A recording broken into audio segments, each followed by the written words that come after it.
Gwe Akip Hello and welcome to the beautiful Hector Arena here in Pictou, Nova Scotia. My name is Michael Petter. This is Petter Sports and Streaming Services through AO Live. And today we have for you a doubleheader of fantastic hockey action. We'll open it up with a game in the Nova Scotia Under-16 AAA Hockey League between the hometown Fundy Thunder and the visiting Cape Breton Jets. It's the back half of a doubleheader for these two teams this weekend, and the finale of 4 in a row that they play against each other, as they played 2 games last weekend and now playing the 2 games this weekend. Thunder so far have won all 3 of the meetings this season, and this the 4th and final meeting in the regular season for the Jets and the Thunder. Thunder come in first place in the Nova Scotia Under-16 AAA Hockey League after that victory yesterday, a convincing 11-0 victory for the Thunder over the Cape Breton Jets. For the Jets, they come into this game in last place in the league. They've had their struggles this season. We talked about that yesterday. They are now 1-28 on the year. Let's take a look at some of the other action from yesterday in the Nova Scotia Under-16 AAA Hockey League. The third place Voyageurs got a victory over the second place Basin Armada to close the gap between those two teams to just 3 points, and it also allowed the Thunder to extend their gap in first place to 6 over the Basin Armada. The Armada and the Thunder both have 8 games left on their regular season. The Voyageurs have 9, so the Voyageurs 3 points back of the Armada with 1 game in hand. And the Voyageurs will be hosting the league championship tournament. So they will either earn their way in as one of the two teams that gets a bye directly to the final, that being right now the top 2 spots, which would be held by the Fundy Thunder and the Basin Armada. The Voyageurs, if they don't get the bye, would have to play in a series against one of the teams down near the bottom of the standings. It would be 3 versus 10, which the Voyageurs right now in third with a 5-point edge over Kings Hockey Club. So the Voyageurs likely, if they were to have to play in one of those series, it would be against these 10th place Cape Breton Jets. And if the Voyageurs get the victory in that series, they would earn their way in through the front door, and then the highest ranked non-winning team out of those 4 playoff series would make their way in. 10 teams in the league, top 2 get the bye directly to the tournament, 3 plays 10, 4 plays 9, so on and so forth. And the 4 winners get in. So the 2 byes, the 4 winners, that's 6. The host as the 7th team. But again, if the host earns their way in, the highest ranked non-winning team would get in and would have the 7th seed. Looking at other games from yesterday, it was the Martello Buccaneers beating Kings Hockey Club by a score of 2-1. And it was the St. John Knights with a victory over the Moncton Thunderbirds by a score of 4-1. So as mentioned, the Thunder come into this game in first place. They come into this game leading the league in pretty much every category. They're first in the league in scoring, first in the league in goals against, first in the league on the power play, second in the league on the penalty kill, although their penalty kill yesterday was perfect on 11 chances. And while they are not one of the more penalized teams in the league, yesterday they did have a lot of shorthanded situations. If they were to have a game like that in the championship tournament, that certainly could end up causing them problems. Cape Breton Jets, with just 1 win, 26 regulation losses, and 2 losses in either overtime or shootouts. Last in the league, least amount of goals scored, highest goals against per game as a team, lowest power play percentage, lowest penalty kill conversion percentage. So a rough year for the Cape Breton Jets. And I was talking to the coaching staff of the Thunder a little bit before this game, and they were telling me that, you know, for the Jets, some of the issue is the fact that a lot of the players that may have been available ended up choosing to play high school hockey this year. And I don't want to take anything away from this Jets team. They work hard. They work very hard. You can see that on the ice. They move the puck.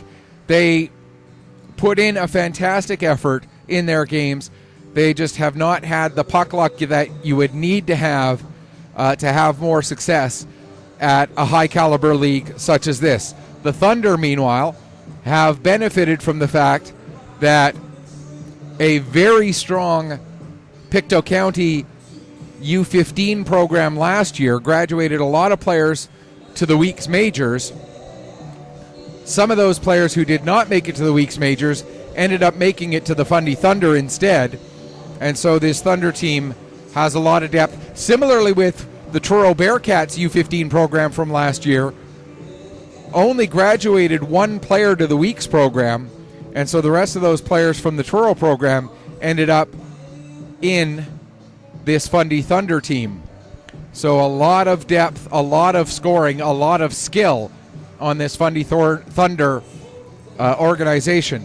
They have almost clinched a spot in the top two, as we talked about. They have a 9-point lead on the Voyageurs. Voyageurs do have one game in hand, and with 8 games remaining, Voyageurs with 9, the Thunder, we're not at the point where we can count the magic number game by game, but they are at the point where with, let's say, well, with 5 more wins, they would clinch a spot in the top 3. So they have to go at worst, or they would have to go 5-3 in their final 8 games after going 24-3-1 in their first 28 games. So safe to say that it is likely that the Thunder would get that bye into the championship tournament.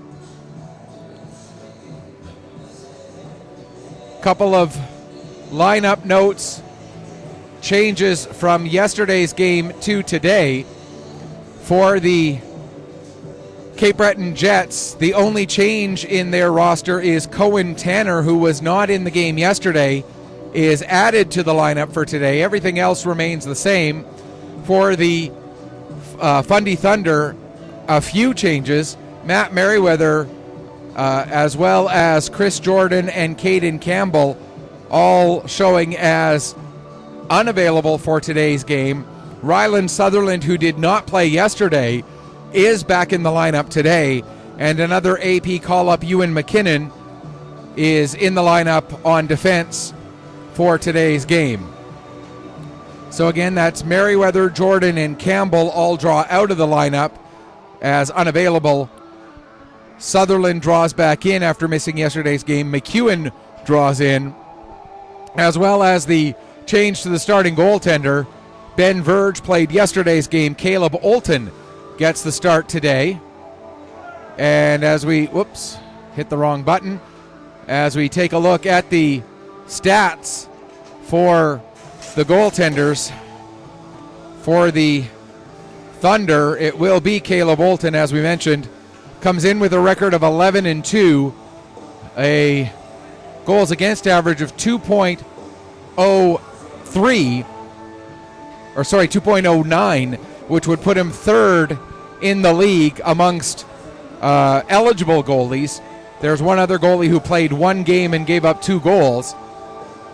So Olton third in the league behind Ben Verge and Ben McDonald. And Olton in the save percentage category comes in 7th with a save percentage of .921. At the other end of the ice, it is Andrew Shimon. And again, I believe I'm probably mispronouncing that name, and I mean no ill will, but comes in with a record of 1-12, a 5.42 goals against average, and an .871 save percentage. Shimon played 20 minutes of yesterday's game, and I got to confess, I missed when the goaltender switch happened. I don't know. I'm pretty sure that it was Lucas Campbell who played at least the first 2 periods, but there must have been a switch there into the third, but I didn't notice it, so I apologize for that. If you missed yesterday's game, the score in that one was 11-0 for the Fundy Thunder. And when I was talking to the coaches this morning, he said that one of the coaches said that was the best he had seen the Thunder as far as moving the puck went through the course of a game this entire season. And it was certainly a very strong display moving the puck up the ice. They were consistent. They were strong on the puck. They did everything they needed to do to have a high degree of success in yesterday's game, and that obviously was evident with that 11-0 victory. For the Thunder, that win was their 11th in a row in league play, and we should point out any stats that we use throughout the course of this game cover league play only. We do not have access to stats from various tournaments that the teams may have played in. So these stats only show based on league play, as we see the Thunder come out in their home blues with the gray numbers on the back, the gray and white trim, and they will defend the net to your broadcast right for the first and third periods, and defending the net to your broadcast left for periods 1 and 3. You see there Andrew Shimon in the net, the Jets in their road whites with the red and black trim, the black numbers on the back, as we get ready for the pregame introductions, which will include the presentations of each of the starting lineups as well.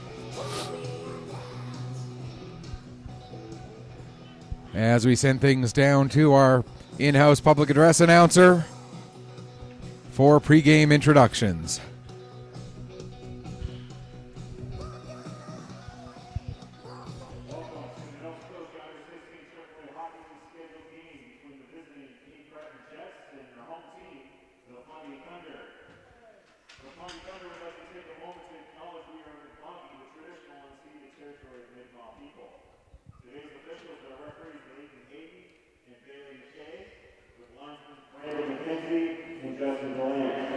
Today's starting lineups are brought to you by McCain Truck and Trailer Center Limited, the visiting Cape Breton Jets starting lineup. Number 12, Rory Mills. Number 67, Kyle Neary. Number 13, Lucas Filippo. Number 55, Colton McDougall. Number 74, Ryan McKinnon. Starting in goal, number 42, Andrew Simone. Now for your home team, the Fundy Thunder's starting lineup, number 19, Ryan Tan. Number 25, James Stewart. Number 2, Ben Pearl.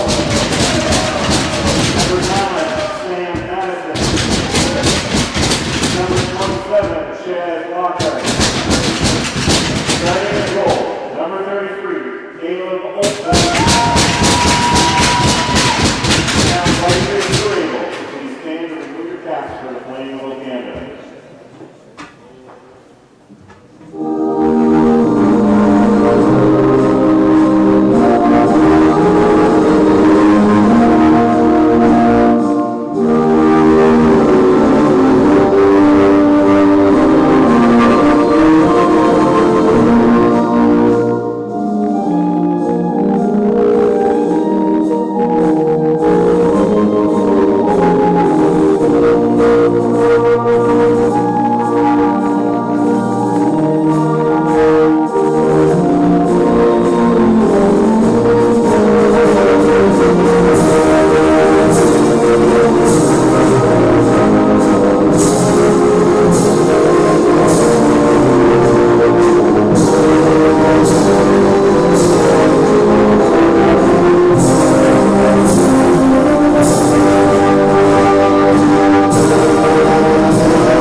Hector Arena, the entire town of Pictou, and the entire region covered by the Nova Scotia under 18 or under 16 AAA Hockey League, which includes all of Nova Scotia and New Brunswick, all lie within the ancestral unceded territory of Mi'kma'ki. There we go. Get the music lowered just a little bit there. And we are ready to get things going here between the Thunder and the Jets. Taking the face off, it will be Lockhart on the draw against Nearing. And we are underway here at the Hector Arena. Puck dumped down into the Thunder zone. Olton out of his net to play it. Mills in there after it for the Jets. But the Thunder able to pick up. Trying to work his way out there was Stewart, but not able to do so. Now the puck ends up rolling to Pearl. Ben Pearl able to get it over to Madison. Sam Madison in across the line, but the Thunder come in offside, so we'll get our first stoppage of the game just 23 seconds in to the opening period. We do try to be a little bit interactive here with our broadcasts on Petter Sports and Streaming. Send us a message through Twitter at Petter, P-E-T-T-E-R, as in my last name, Michael Petter, PC_sports. That's P-E-T-T-E-R, PC_sports. There's a shot save made by Olton. You can also reach us through Facebook. Go to Facebook and search for Petter Sports and Streaming. And that's and is the ampersand, not the word and. And you can send us a message through the Facebook page as well. Pearl in across the blue line. Plays the puck towards the net. Shimon settles it aside. A shot goes off the side of the net. Now into the near side corner. Centering pass broken up, and the Jets will get it out to center. Puck gets by McDonald. He'll go chasing after it down into his own zone. Ball in on the forecheck. Pass across to the far side for Harvey. His pass goes into the feet of Wyatt Spence. This line of Spence, Croft, and now they're playing with Sutherland today. They had a different third forward out there with them yesterday. But this line of Croft and Spence had a very strong game yesterday. Back deep in their own zone. Jets are able to get possession. Pass ahead to Buckley. Buckley will feed it forward for Joe. Joe works his way down. Gets tripped up, gets back up to his feet, tries a centering pass, but the only one there was Harvey in blue. Now picking up the puck is McDonald. Scott McDonald fires it around to the far side. Over skating it slightly there was Singer, and the puck is shot in onto Olton. He'll cover up and hang on for a face-off. 1:57 gone in the first period. If this is your first game watching us here from Hector Arena, you will notice that the near side corners are, the view to the near side corners is a little bit obstructed. The rink, when it was built back in the 1970s, obviously online streaming was not a thing back then. And I got to give huge credit to the arena staff here. Ronnie Clark and the rest of the staff, they did a fantastic job of creating this broadcast position for us.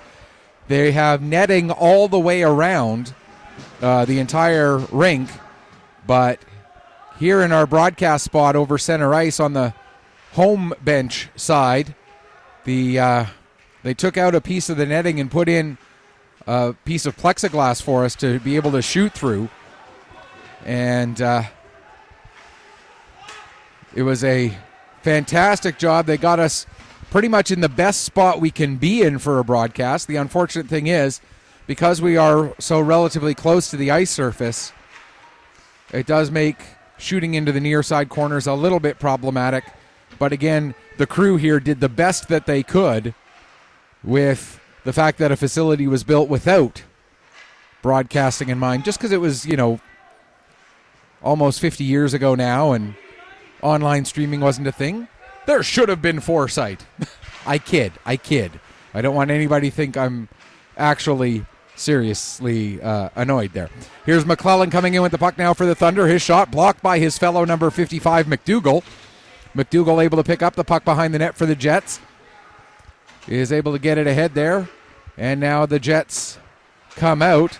Puck comes off the wall. Mills going chasing after it. He will get there just ahead of McDonald. The only criticism I'll have of the Jets' uniforms is the lack of numbers on the sleeve sometimes makes it hard to see who is who if you can't see any of their back. But, that's a relatively minor detail. Lockhart trying to work his way in, can't get a shot away. Now the puck is played back to the line. Shot by Harvey. It goes into the traffic in front, which includes Nearing. Now Filippo going after the puck on the far wall, but Lockhart gets there ahead of him. McKinnon will come over and help out for the Cape Breton Jets as they work their way around. Puck is turned over to the Thunder, played around to the far side. Lockhart will send it back to the line, intended for Harvey, but it hops over his stick. And hustling back to get on the puck there is McKinnon. That's Ewan McKinnon, the AP call-up, who joined the team for today's game. Filippo not able to get the puck into the Thunder zone. Or into the into the Thunder zone. Now here's Buckley bringing it in, sends it on to Olton. Olton will kick that aside into the far corner as we pass 5 minutes gone in the first period. Croft gets the puck into the Jet zone, picked up there by McNeil Peach. He plays it around the boards, held in at the line, now sent back down low. Spence picks up behind the net. He'll play it over into the near corner. Croft comes over to the wall to pick it up, plays it back to the line for Tam. Tam to Spence to Croft. Croft back to Spence. There's a shot, and the kick save made there by Shimon. Actually, the indication from just below me at the penalty box there is that it was not a shot on goal, so it may have been going wide regardless. And now we'll get a shot, and that goes up over the glass and out of play, so we'll get a stoppage here with 5:44 gone in the first period. And there comes the puck. And so we'll... Singer chases the puck down at the wall, plays it back to the point. Fanning on his shot attempt there was Stewart. And now Brown will get it in neutral ice, send it into the Thunder zone. Stewart back to pick up. He'll take it behind his own net. Comes out the near side, plays it ahead for... that was Singer. Puck goes high into the air. Isidore able to get it. It's played to the Thunder line, now played back towards the Jets line. And Tam in his own zone now, taking the puck back, trying to get away from the forecheck of Rutherham. Gets a pass ahead for Singer. Here comes Singer, working his way down the left wing side.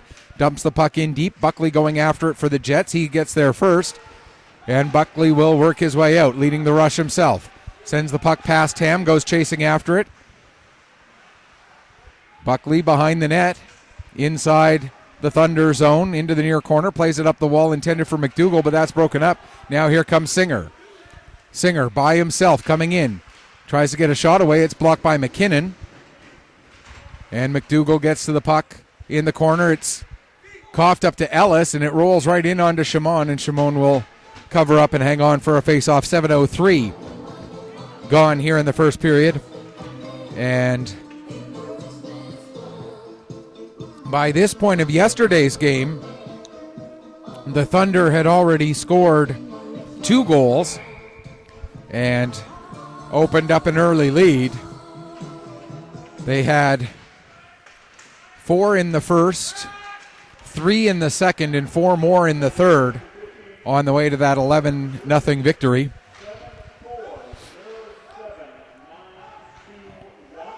Puck comes to Olton, and he'll cover up and hang on at the side of the net. We mentioned this is the 4th straight meeting between these two teams. They met twice up in Cape Breton last weekend, meeting twice here at the Hector Arena this weekend. The Thunder, we mentioned, did win all 3 games. 6-0 was the win in the opening game last weekend, then 6-4 in the return match, and then, as we mentioned, 11-0 yesterday. Puck cleared down the ice. That's going to be an icing call against the Cape Breton Jets. And so we'll get the face-off all the way back down into the Cape Breton zone. We already mentioned as well that this is the first half of a doubleheader today here on Petter Sports and Streaming through AO Live. We'll be back at this same arena about 45 minutes or so between the two games.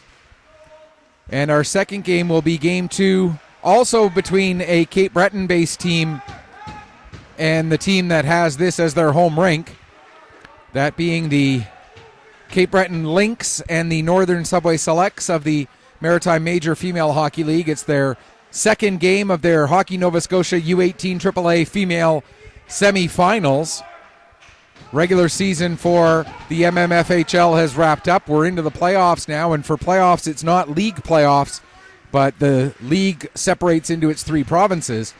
And yesterday was game 1 of the series between Cape Breton and Northern, and Cape Breton winning that opening game 4-3 with a dramatic finish. The game-winning goal being scored with just 1.9 seconds left in regulation.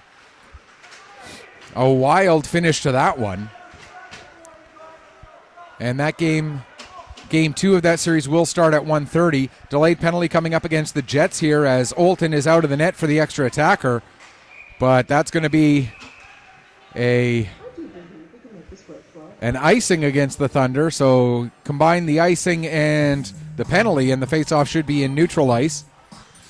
Kneeing is the indication, and that's going to be a 4-minute penalty. I thought kneeing was 4.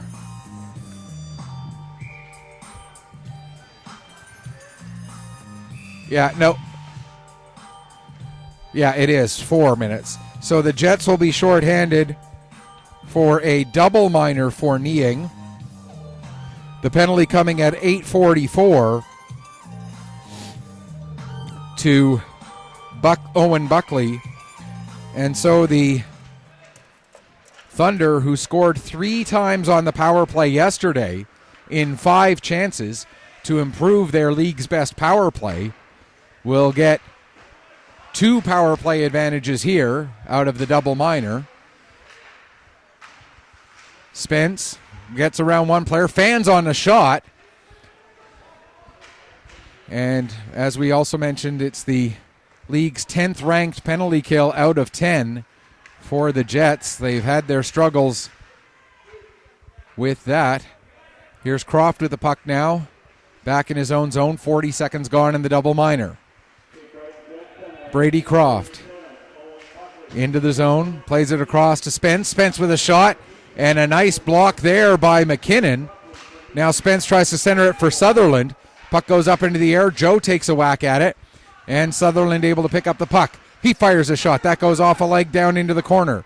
Joe not able to clear the zone as it comes up the wall to Croft. Down for Sutherland. Sutherland with a shot. And that goes just wide. Puck comes all the way around the boards and out to center. Back to pick up his TAM. 45 seconds left to go in the first half of the double minor. Puck is knocked down by the Jets. Mills gets it ahead for Nearing. Nearing has it roll off his stick, come into the near side wall. Thunder able to pick up, and Madison will play it ahead for Wyatt, or for Spence. Wyatt's his first name, not his last name. My apologies. He plays it back to McEachern. McEachern gets it to the front of the net, but that'll get cleared away and back out to center. Harvey back on it with 10 seconds left to go in the first half of the double minor. Bringing the puck in across the blue line there was Horton. Now played back down into the corner for Horton. He gets it to Madison. Madison coming towards the net. Tries to get it to the front for McEachern, but that's cleared away from the front of the net by, I believe that was McDougall. Now Spence with it at the line.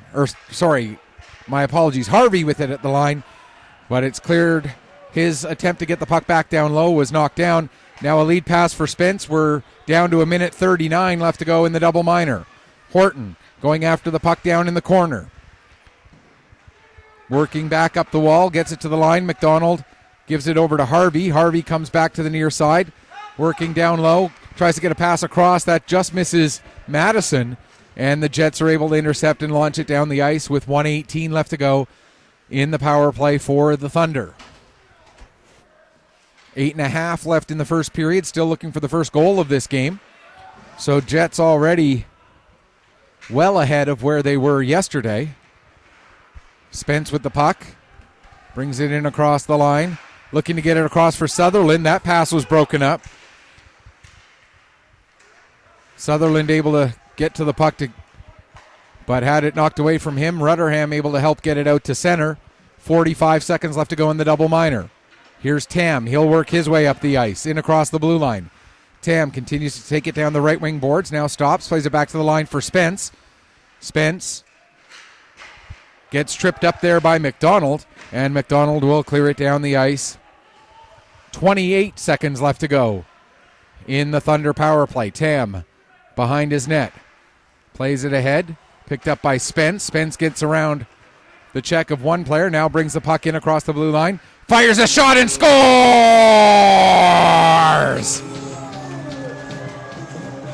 Lafort not happy about something after the goal. But Wyatt Spence on the power play opens the scoring for the Thunder, and it is 1-0. Wyatt Spence on the power play, his 14th goal and team-leading 40th point.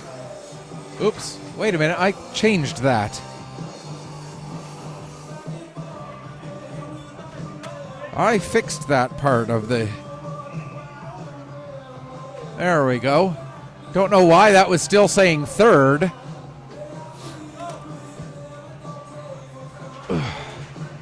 So again, Wyatt Spence, his 14th goal, 40th point of the season on the power play. And then Spence gets a penalty after the goal. So at 12:31, Wyatt Spence gets a goal and then immediately gets a penalty.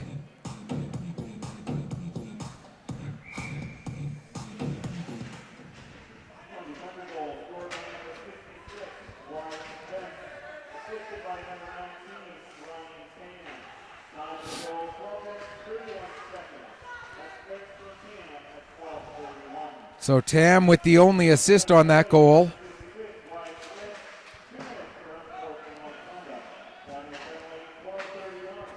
So Spence gets an unsportsmanlike conduct penalty. I can only presume that something was said after the goal was scored. So the league's second best penalty kill, which killed off 11 shorthanded situations yesterday, goes right to work after the league's top power play scored on its second chance, because the goal came in the second half of the double minor. So Thunder now 1 for 2 at the power play. The Jets have the league's 10th best power play, going up against the second best penalty kill here. There's a shot. Olton gets a piece of that with his blocker. Puck comes around to the near side point. Filippo with the puck. His shot goes off the leg of Lockhart into the end boards. Nearing gives it to Mills, Mills can't get a shot through. Now Nearing will play it back around. Hops over the stick of Mills back to the line for McDougall, but down to Mills again. 12 seconds left in the penalty. That shot goes wide, comes up the wall. Filippo will gather it in there. Filippo coming in, pays it across for Mills. There's a shot, save made by Olton. And the puck goes down into the corner, and we're back to 5-on-5. So the penalty kill successful for the Thunder.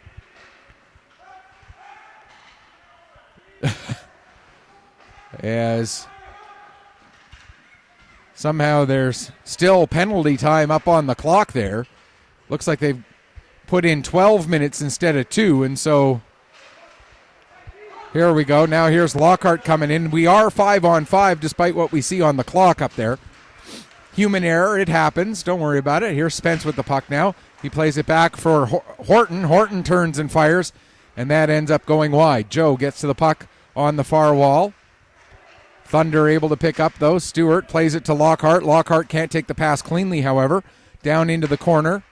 Lockhart Sends it back towards the line for McDonald, but it's intercepted by Brown, and Brown will get it in across center and dump the puck in with 4.5 minutes left to go here in the first period. Here comes Wyatt Spence with the puck. Ahead for Singer. Singer's shot goes just wide. Puck comes up the wall again to McDonald. He fires a shot, and Shimon able to watch that one right into the glove and make the save with 4:16 remaining here in period number 1. And the Thunder with the 1-0 lead on the Cape Breton Jets.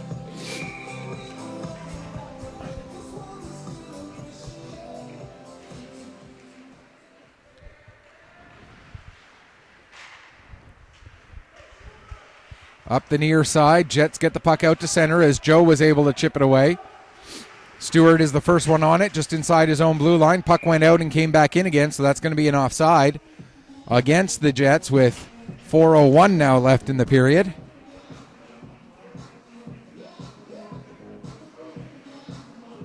Sorry, just trying to recenter the clock cam a little bit better there. There we go. Jets get possession of the draw. Isidore gets it in across the blue line, but Thunder are there to pick up. Played around for Tam.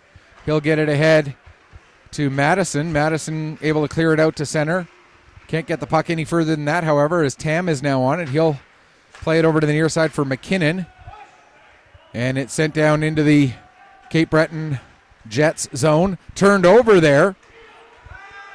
But the puck comes out all the way to Buckley. Buckley will work his way ahead. Buckley gets around McKinnon, but is slowed up enough that Tam gets the puck first. It's Tam's pass intercepted by Buckley. Buckley then tried to get it to the front of the net. That was intercepted by Madison. And it's played out to center. And then fired back down the ice, and that'll be an icing against Cape Breton Jets with 3:11 left to go here in the first period. And the 1-0 scoreline favoring the hometown Fundy Thunder. I say hometown, although the Thunder, of course, draw players from Cumberland, Colchester, and Pictou counties. And up until this season, their home had been pretty consistently the Colchester Legion Stadium. Of course, Colchester Legion Stadium damaged in Hurricane Fiona, so it hasn't been available all season. And as a result, the Thunder have been kind of moving from home to home within their catchment area, playing a few games at the Rath Eastland Community Center, playing a few games at the Pictou County Wellness Center, and playing a few games here at the Hector Arena in Pictou.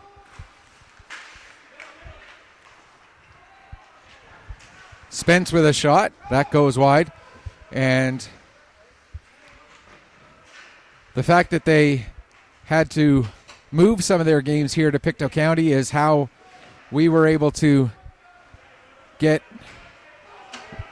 to the point where we worked with the Fundy Thunder and are able to have the Fundy Thunder as part of the Petter Sports and Streaming family. So while it was a bit of misfortune for the Colchester Legion Stadium, it worked out advantageous for us to be able to add another high-level team to our broadcast family. And we are so grateful to be able to have them. Here's Spence with a shot. And we are looking forward to this being the first of many years to work with the Thunder.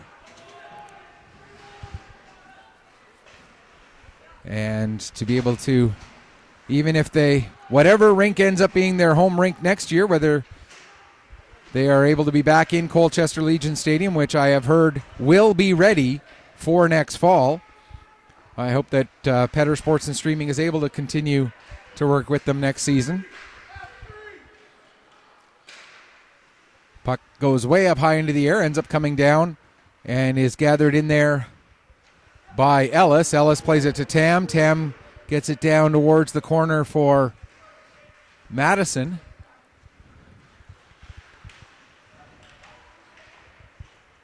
Or sorry, that it was 8 McNeil, not 9 Madison. And the puck cleared down the ice. That's going to be an icing call again against the Cape Breton Jets with 41 and a half seconds left to go here in the first period. Just the one goal so far. It came from Wyatt Spence on the power play back at the 12:31 mark.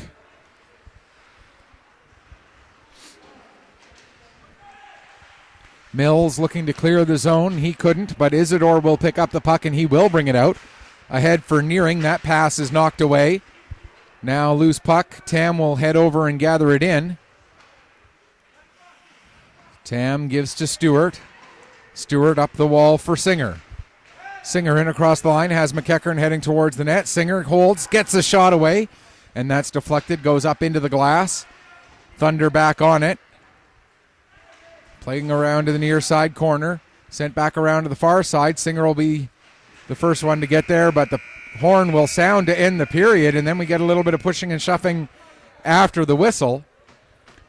But the teams are quick to separate, and we will go into the first intermission with the Fundy Thunder leading the Cape Breton Jets by a score of 1-0. Shots on goal in the first period finish up 6-6. So we will take the break here as the teams head to their dressing rooms for the first intermission. We'll come back in a few minutes, get you ready for the start of the second period. After 20 minutes in the Nova Scotia Under-16 AAA Hockey League action, it is Fundy Thunder 1, Cape Breton Jets 0. You are watching U16 AAA hockey action here on Petter Sports and Streaming Services through AO Live.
Welcome back as we get ready for the start of the second period here. Thunder and the Jets.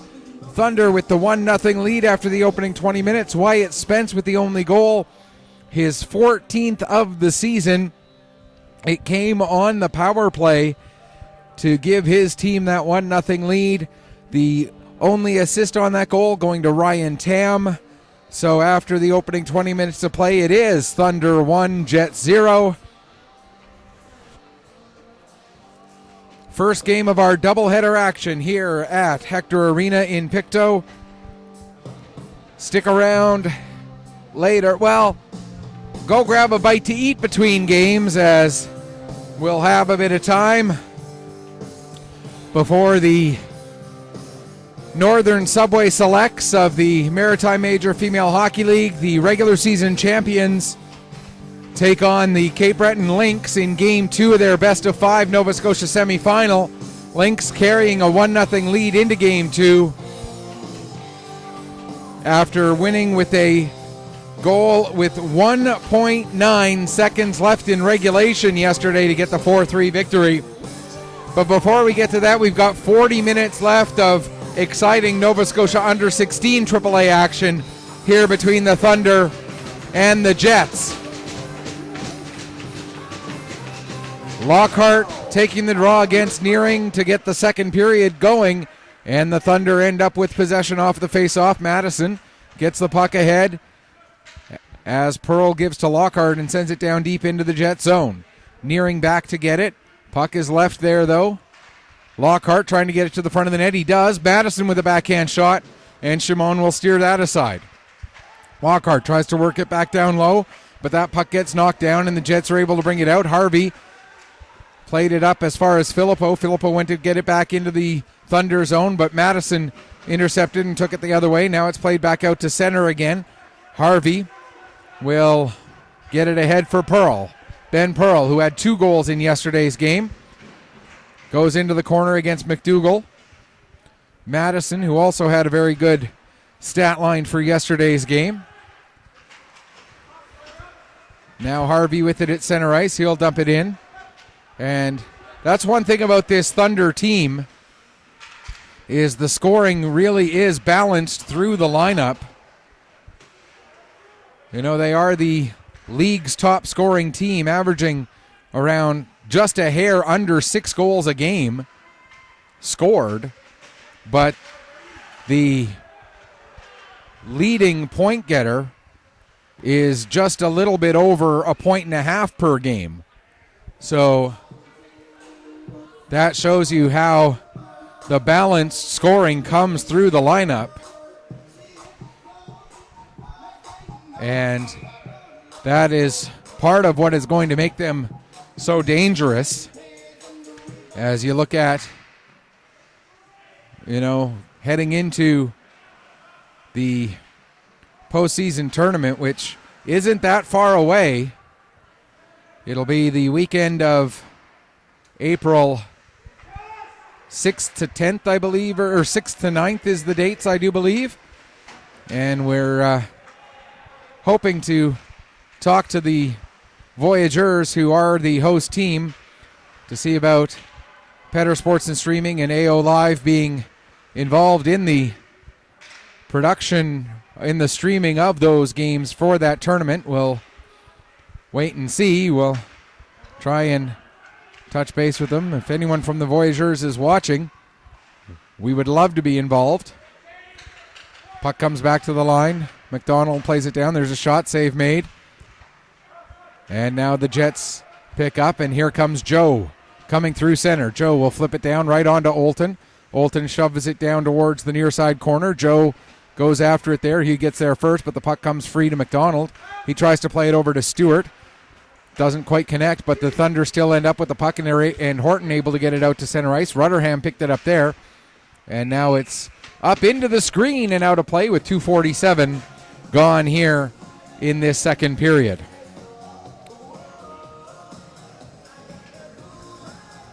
Face-off will be just outside the blue line, as it was last touched by a member of the Thunder.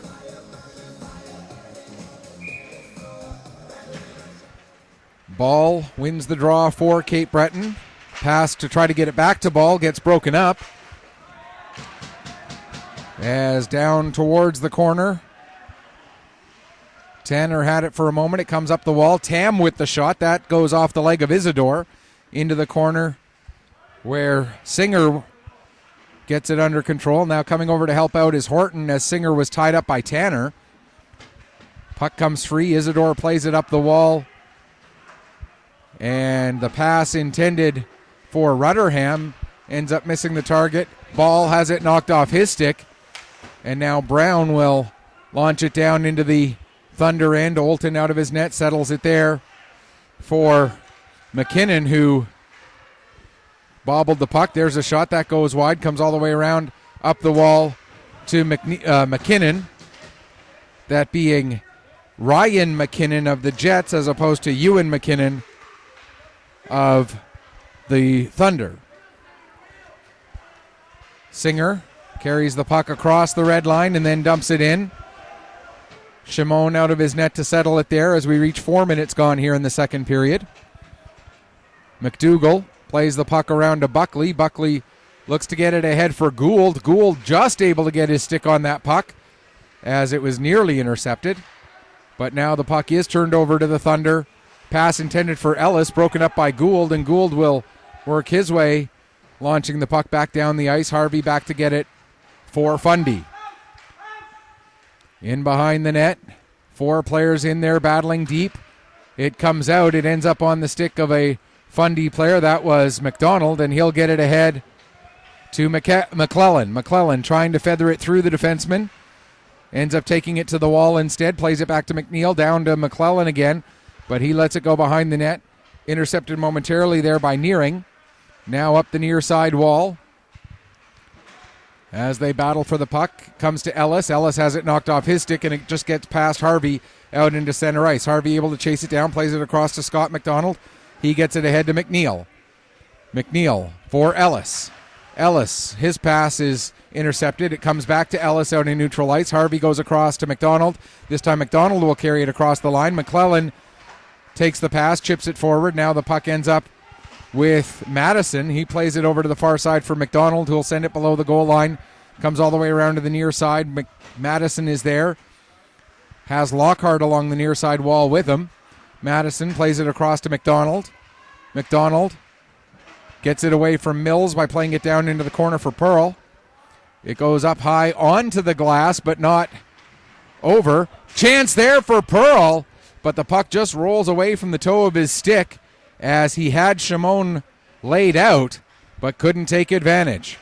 Now Lafort gets it for the Jets, plays it ahead to Mills. Mills can't clear the zone as it's held in. Shot gets blocked by, I believe that's McNeil Peach, who is able to flip it out to center. Gage Stewart has it go through his feet, and Mills will pick up. Gets it back over to McNeil Peach, who was following up, but McNeil Peach couldn't get a shot away as Gage Stewart able to tie him up. Lockhart on it now in the far corner. Madison over to help out. Madison pokes it up the wall. It'll be held in there by Isidore. Isidore with the shot. It hits a body in front into the feet of McDonald. He's able to clear it as far as the line, and Isidore has it get by him and out to center. Buckley dumps it back in, and the Jets have to touch up. That gives the Thunder time to get organized. Long lead pass for Pearl, and Pearl will dump it the rest of the way down the ice and then head off for a change. Nearly 7 minutes gone here, second period. Still just the 1-0 scoreline. Tanner trying to get away from the forecheck, ended up losing the puck, and it was brought out to the front, but then knocked off the stick of, I want to say that was Croft, by Isidore. With it is Spence now. He gets the pass to Sutherland. Sutherland doesn't get much on that shot as the puck kind of rolled off his stick. And we'll get a stoppage with 7:08 gone here in the second period. A much more competitive game than yesterday's was, as the Jets are playing a little bit more of a close checking game than they were able to yesterday.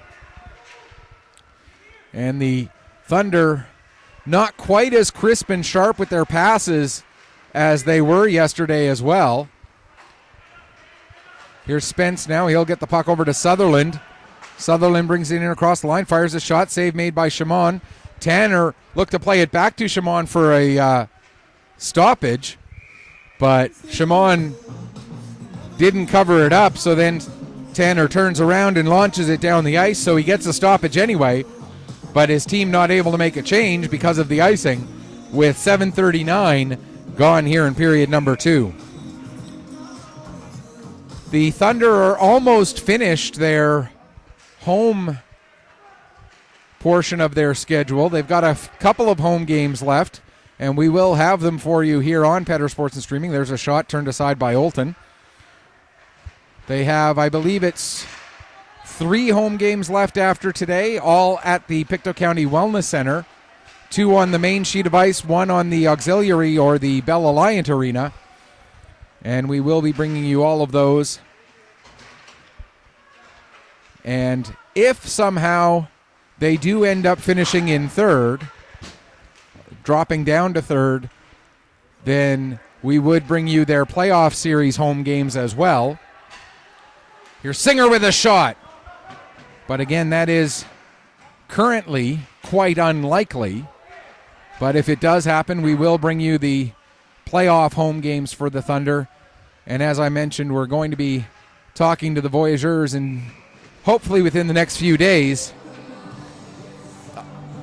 I know the Voyageurs do stream their home games, so depending on what kind of a crew they have for that, they may choose to use their own crew. And if they do, all the power to them. I'm not going to try and usurp them of that duty.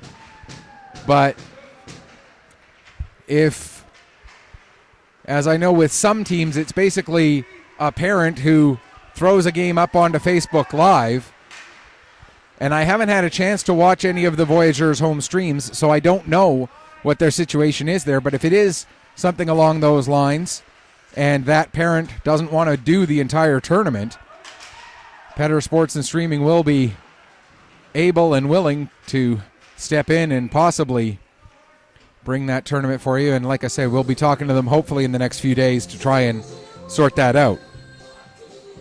10:44 left to go here, second period. Thunder with the 1-0 lead.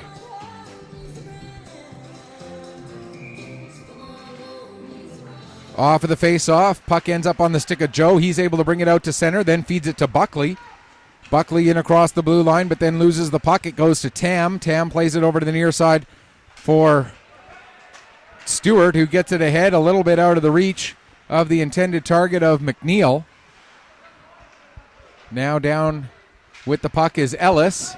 He's got it behind the net, looking to get a pass out in front for McClellan, but couldn't quite find a lane.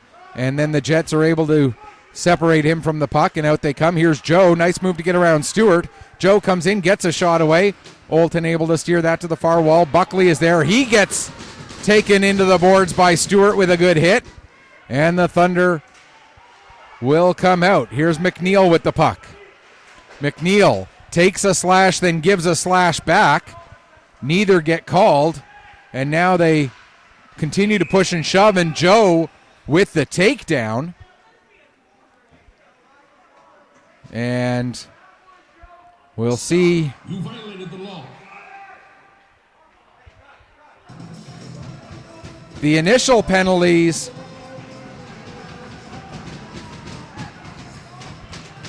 And of course,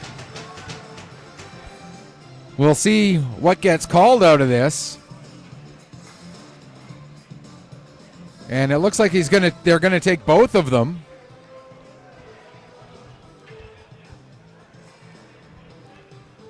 If I can read lips correctly, it was 27-4 for head contact, so that would be the penalty on Joe. And it looks like we're going to get Jack McNeil. I couldn't read the lips on what McNeil's penalty was, as the goalies play pass back and forth with the puck while everything gets organized. And now it's played into the ref, so... And it looks like the extra penalty will be against Joe, so the Thunder will get the power play out of this. And the penalty coming at 10:14 of the second period. So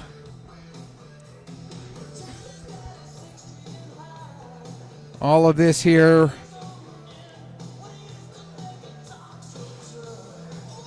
again will, according to what's on the board, the Thunder get a 2-minute power play.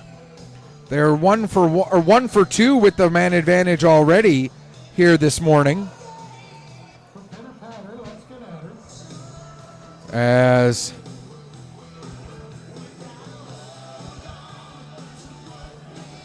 the Jets expressing some displeasure with the fact that the Thunder get a power play out of this.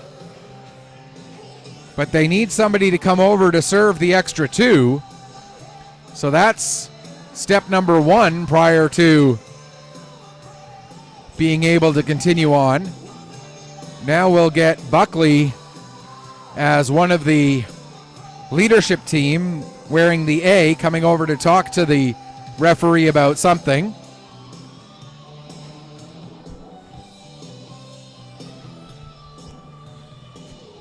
We still need someone to serve the extra 2, so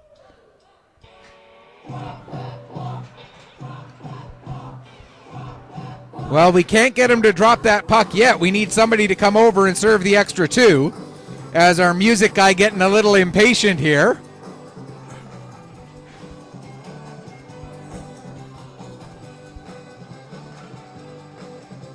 And it looks like it's going to be Buckley, who, because he was the one who came over and talked to the official, he gets to be the guy who serves the extra 2 minutes.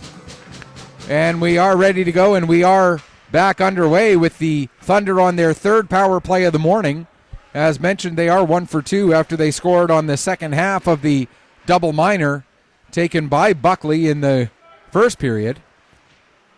Here's a chance for Madison with the puck, trying to get away from Rutherham, plays it down into the corner for Pearl. Pearl goes with it all the way behind the net, now into the near side. Pearl working his way up the wall, gives it to Harvey.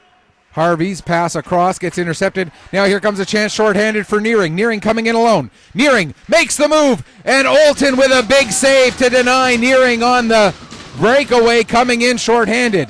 Tam ends up losing his footing. Harvey comes back to get the puck. He sets it up for Madison. Here comes Madison after a huge save by Olton. Now the puck comes to Harvey. 1:04 left to go in the penalty. Harvey gives to Tam, down to the far side for Madison, into the corner for Pearl. Pearl out front for Lockhart. And Lockhart, with a partial fan on that one-timer, ends up rolling it into the corner.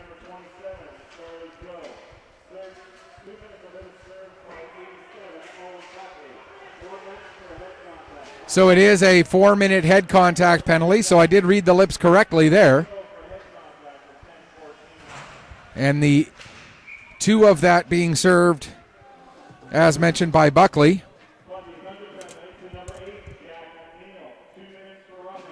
And McNeil gets 2 for the rough. 33 seconds left in the power play. So the Thunder still with the man advantage. Spence wins the draw back to Stewart. Stewart able to get it over for Croft. Croft brings it in across the blue line. Back to McDonald. Down intended for Spence, but that's broken up by McDougall, and he'll launch it down the ice. Just 18 seconds left in the power play. Back to get the puck is Stewart. Plays it off the wall to McDonald. Right back to Stewart again. Gage Stewart working his way up the near side. Gets it ahead as far as Croft. Croft has it knocked off his stick. Mills will pick up. Brings it in across the blue line. It's taken away from him. We're back to 5-on-5 as Buckley back out onto the ice after serving that additional 2. So that means McNeil will be out at the next whistle. And it also means that the Thunder are now 1 for 3 on the power play. But there's an offside. And so that will bring McNeil's penalty to an end.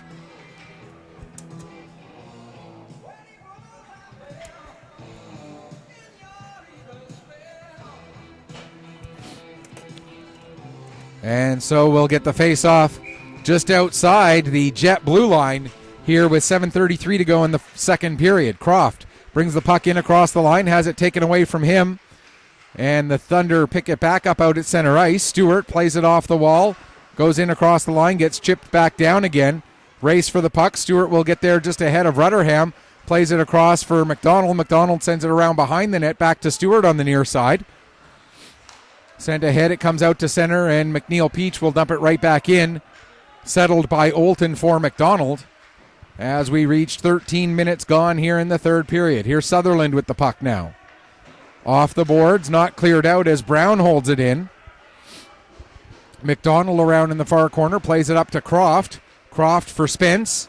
Spence gets around one player. He's got Sutherland coming up with him. He's got Croft trailing. Sutherland takes the shot. And the save made by Shimon, and he'll hang on for a face-off. With 6:43 left to go here in period number 2. Face-off will stay in the Jet zone to the left of the Cape Breton Jet netminder, who has made 12 saves on 13 shots so far in this game. Certainly not as proficient in outburst as the Thunder had yesterday. We talked about the number of goals. They also ended the game with more than 60 shots on goal in yesterday's game. So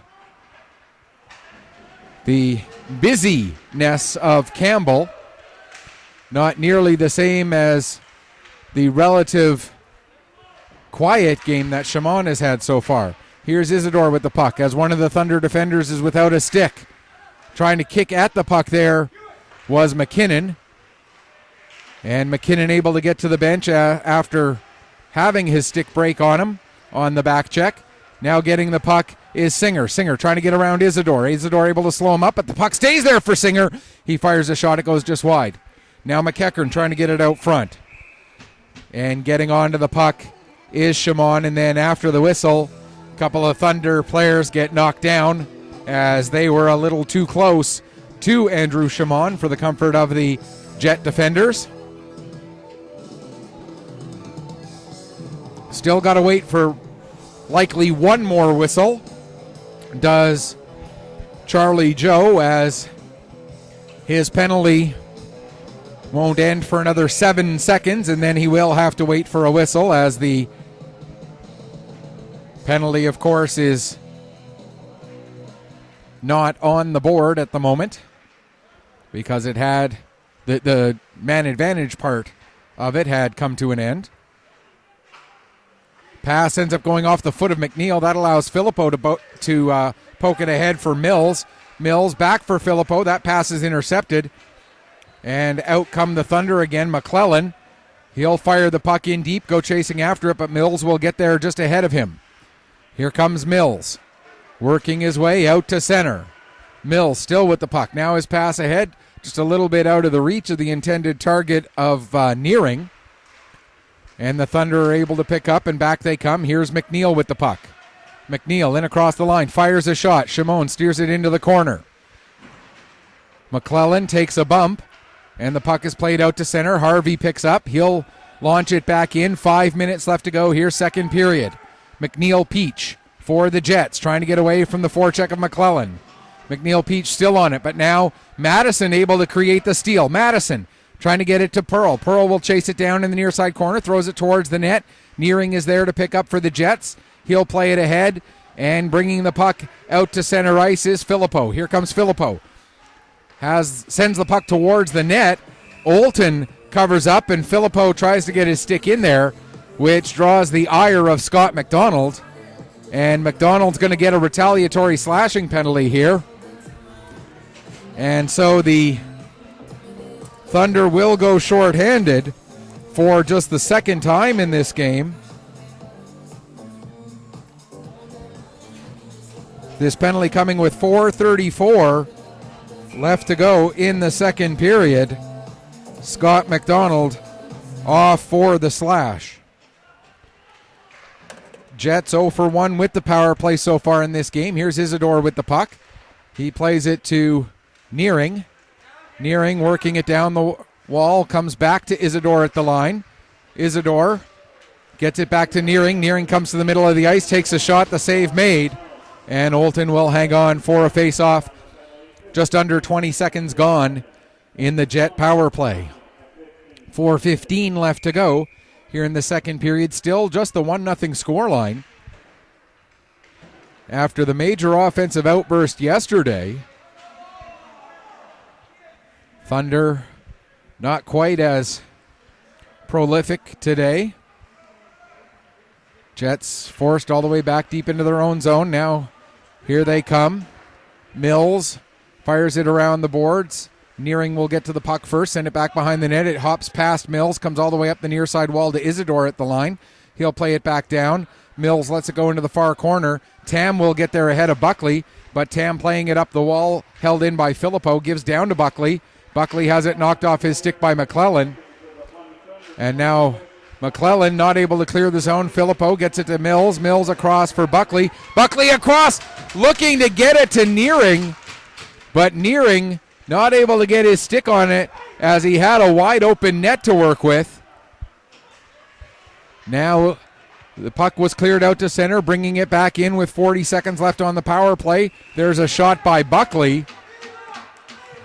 And after the whistle, Buckley headed towards the net, which Gage Stewart had something to say about. And cooler heads quickly do prevail prior to anything else needing to be called. And now we're going to get the face-off inside the Fundy Thunder zone. McKinnon plays the puck around to the near side wall. Lafort gets to it there for the Jets. Harvey ends up on the puck, and he'll send it down the length of the ice right onto Shimon, and Shimon will play it out as Lockhart was coming in on him in a hurry. Lafort back on it. 14 seconds left in the Jet power play. That's going to be an icing call against the Jets. And so the faceoff will come all the way back down into their own zone. 2:43 left to go here, second period. 9 seconds left on the McDonald slashing penalty. Off of the draw. Jets back on possession again. Losing his footing as he played the puck ahead was, I believe that was Lafort.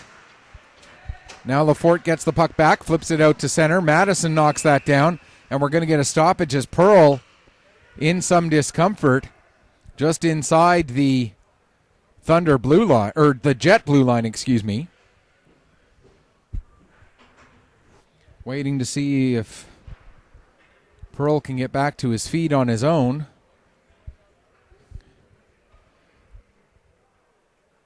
Not quite sure what exactly happened there. There was a rather significant pileup, several players crashing into each other just inside the blue line. Pearl is up onto his hands and knees, getting looked at by the coach. 2:28 left to go here in the first period, or second period, excuse me. 1-0 for the Thunder. Very entertaining hockey game. Now Pearl back to his feet and holding his chest, it looks like. So Singer will come out to join Madison and Lockhart, where Pearl had been the third forward on that line. Thunder win the draw. Harvey will get the puck deep into the Cape Breton zone. Tanner behind his net takes a bump. Thunder not quite able to get on possession, though. Now Harvey does get it. Play it back down deep. Tanner picks up there, gets it ahead for Buckley. Buckley takes a hit from Singer, but the puck does get out to center. Now McKinnon will play it back in, back onto the stick of Buckley again, and we're going to get a penalty for head contact against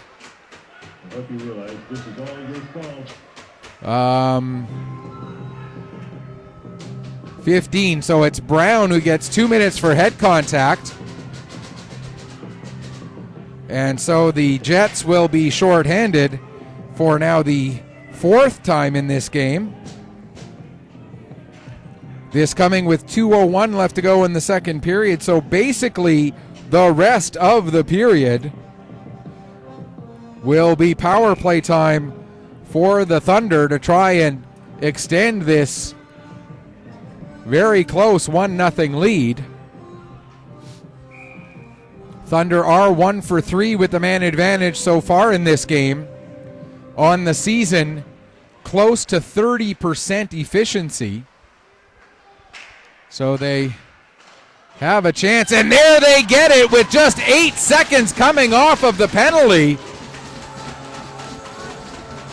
Beautiful passing play sets up Ryland Sutherland, and just like that, it does indeed become, 2-0 for the Thunder. Ryland Sutherland getting his 9th goal of the season.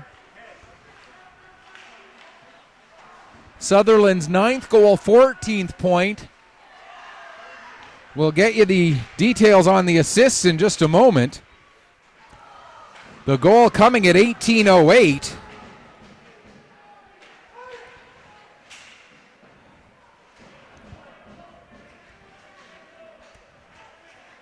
Again, just waiting. And we're going to get another penalty, this one against the Thunder for interference.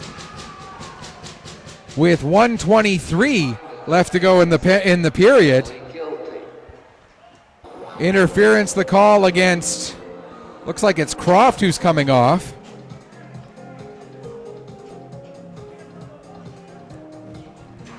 And again, that coming with 1:23 left to go in the period. Still waiting on the assists on that Sutherland goal. That made it 2-0. Good start to the penalty kill, and again, this power play for the Jets, if they don't score in the next 71 seconds, will carry over.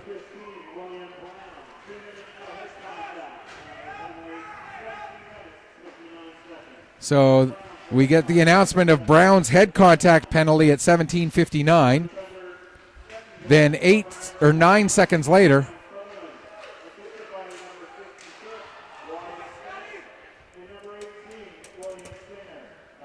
Spence and Singer, the goal came 8 seconds after the penalty at 18:07.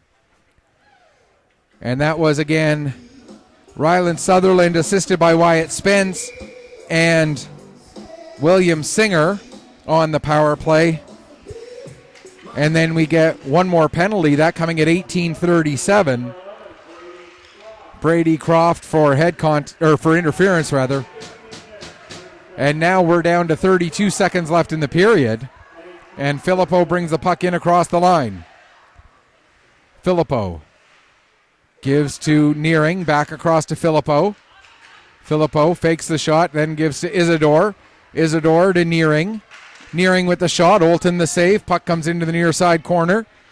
12 seconds left in the period. Mills takes it behind the net, tries a wraparound. Puck comes out to Nearing, his shot steered aside. Nearing back on it. 3 seconds left. And Harvey able to steal the puck, and he will get it out to end the second period. Jets will carry 37 seconds of power play time into the third. Shots on goal in the second, 11-10 for the Thunder. 2-period total, 17-16 for the Fundy Thunder. And after 1 goal in the first, they add 1 in the second. And we will head to the third with the score, Fundy Thunder 2, Cape Breton Jets 0. You are watching Nova Scotia Under 16 AAA Hockey League action here on Petter Sports and Streaming through AO Live.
Welcome back as we head to the third period here between the Cape Breton Jets and the Fundy Thunder. Jets trail by 2, but do carry 37 seconds of power play time into period number 3.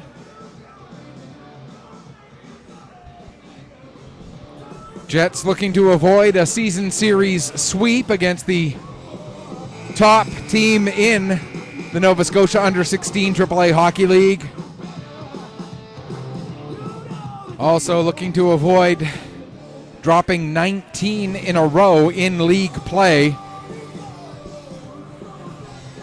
But this, a much closer game than 2 of the 3 previous meetings. They did have one of those previous meetings end 6-4, so they do know that they can score against this Thunder team. They did it last Saturday, as they played Friday, Saturday of last weekend, and then Saturday, Sunday of this weekend. At least I believe that's what the dates said. Oh no, it was 4 and 5, so it was last Saturday and Sunday. So last Sunday's game, a 6-4 final. This by far the best defensive game for the Jets of the 4 meetings that have taken place over the last 9 days. And the Jets still with 27 seconds left of power play time, and they'll get a face-off in the offensive zone as they dump the puck right in.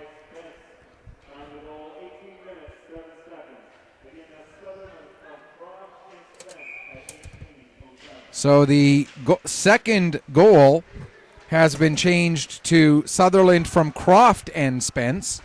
So Croft getting an assist instead of William Singer, as we get the correction on that goal. 5 seconds left in the Thunder penalty as Mills will bring the puck up the ice. We are now back to 5-on-5. So mission number 1 accomplished for the Thunder. That is finish off the penalty kill. They do that, and then another save made by Caleb Olton. And Olton will hang on and get another face-off with 45 seconds now gone here in the third. Again, we'll have probably somewhere in the neighborhood of 45 minutes or so between the, maybe closer to an hour, between the end of this game and the start of the broadcast of the game between the Selects and the Lynx. As the Thunder come in, there's a chance, trying to get the puck over to Spence, but it ends up rolling just beyond him. Wyatt Spence with 2 points on the game so far, as he scored the game's opening goal on the power play, and then assisted on the only other goal of the game so far, which also came on a power play. Here's Spence coming in. Spence, his shot is blocked. Puck goes down towards the corner. Spence with another shot. That one is steered aside by Shimon. Now a shot that goes high into the corner. Spence back on the puck again, as McDougall is without a stick. Puck comes towards the front of the net. Backhander by Croft. That ends up getting wheeled just wide. Now the puck in the corner again. Sutherland can't quite get it under control. Now it's poked out to center and down the ice. And back to get it in his own zone is Scott McDonald. His pass ahead ends up missing his intended target, and it will be an icing against the Thunder with 2:06 gone here in the third period. Thunder leading it 2-0 over the visiting Cape Breton Jets.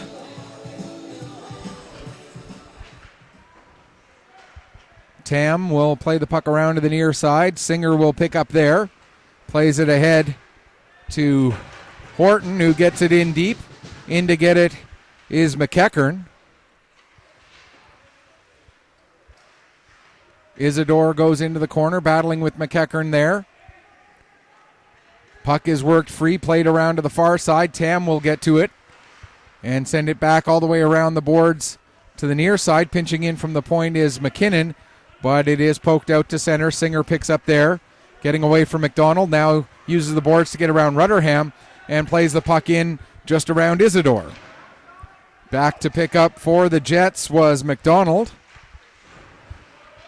That being Jacob McDonald as opposed to Scott McDonald, who's a Thunder defenseman. Now we get a wrestling match between Isidore and I didn't see which Thunder player.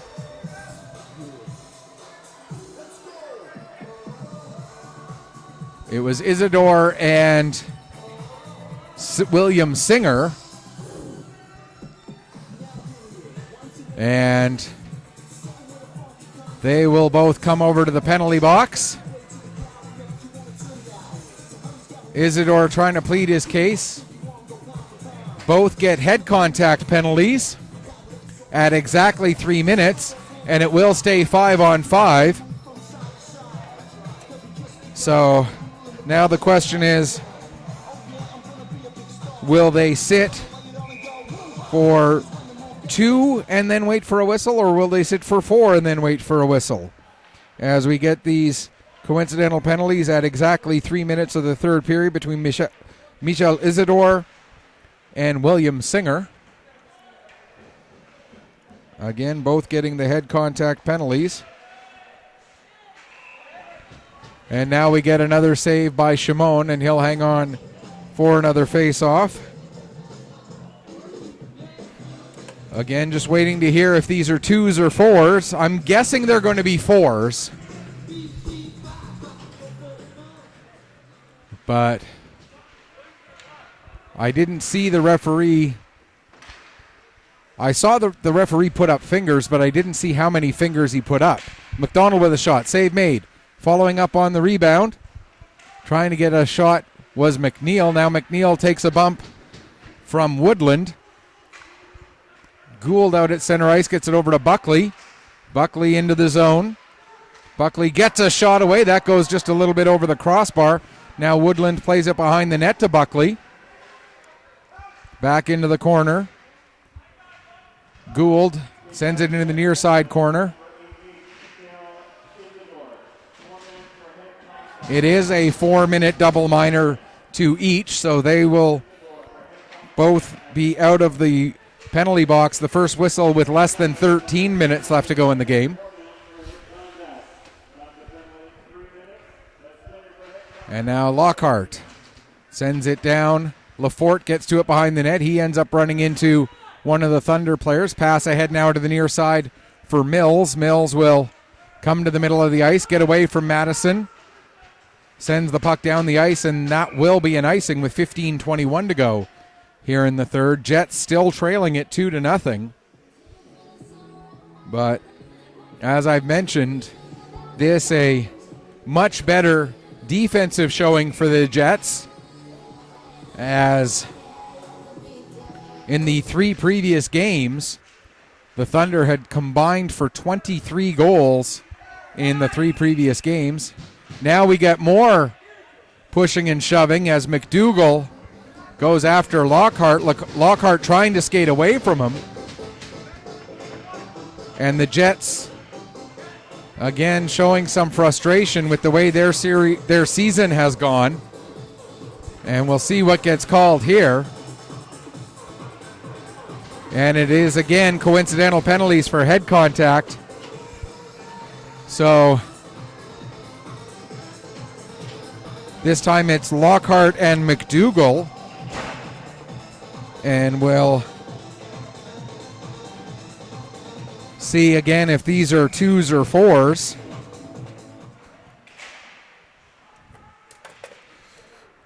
But they are, again, coincidental penalties, so we continue to play 5-on-5.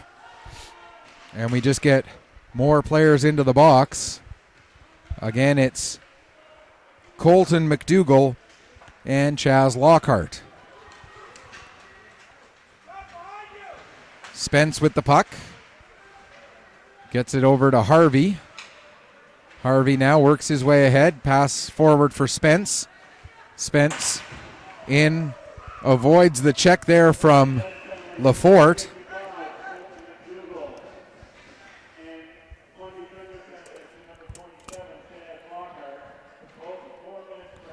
So those are also fours for head contact. So they will be out the first whistle after 11:21 left to go.